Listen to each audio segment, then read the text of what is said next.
धनतेरस कार्तिक माह पूर्णिमांत की कृष्ण पक्ष की त्रयोदशी तिथि के दिन समुद्र मंथन के समय भगवान धन्वंतरी अमृत कलश लेकर प्रकट हुए थे। इसलिए इस तिथि को धनतेरस या धन त्रयोदशी के नाम से जाना जाता है। भारत सरकार ने धनतेरस को राष्ट्रीय आयुर्वेद दिवस के रूप में मनाने का निर्णय लिया है।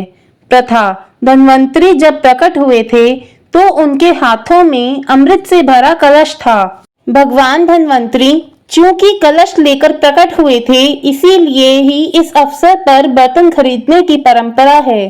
कहीं कहीं लोक मान्यता के अनुसार यह भी कहा जाता है कि इस दिन धन वस्तु खरीदने से उसमें 13 गुना वृद्धि होती है।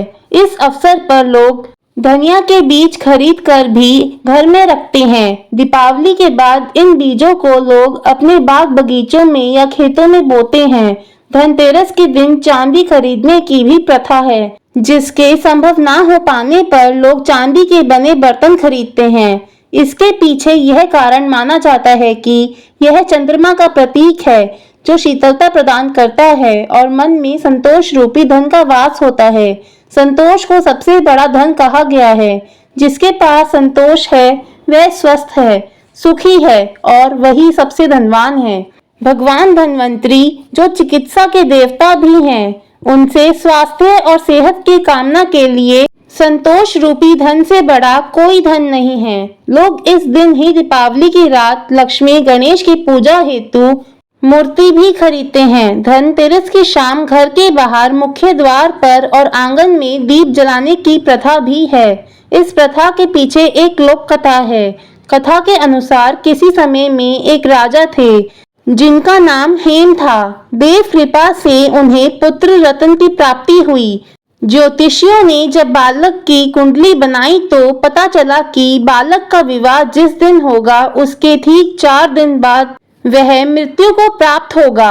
राजा इस बात को जानकर बहुत दुखी हुआ और राजकुमार को ऐसी जगह पर भेज दिया जहां किसी स्त्री की परछाई भी न पड़े।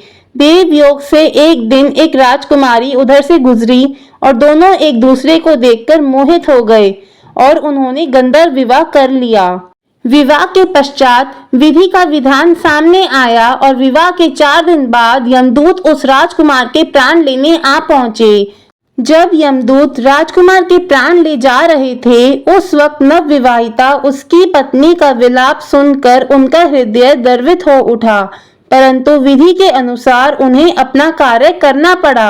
यमराज को जब यमदूत यह कह रहे थे, उसी समय उनमें से एक ने यम देवता से विनती की, हे यमराज, क्या कोई ऐसा उपाय नहीं है जिससे मनुष्य अकाल मृत्यु से मुक्त हो जाए। दूत के इस प्रकार अनुरोध करने से यम देवता बोले, हे दूत, अकाल मृत्यु तो कर्म की गति है, इससे मुक्ति का एक आसान तरीका है, तुम्हें बताता हूँ, सो सुनो। कार्तिक कृष्ण पक्ष की त्रयोदशी रात जो प्राणी मेरे नाम से पूजन करके दीपमाला दक्षिण दिशा की ओर भेंट करता है, उसे अकाल मृत्यु का भय नहीं रहता है। यही कारण है कि लोग इस दिन घर के बाहर दक्षिण दिशा की ओर दीप जलाकर रखते हैं। यम देवता की जय, धन्वंतरी भगवान की जय। प्लीज लाइक एंड शेयर और अगर आप चैनल पे नए हैं तो प्लीज सब्सक्राइब कर लें।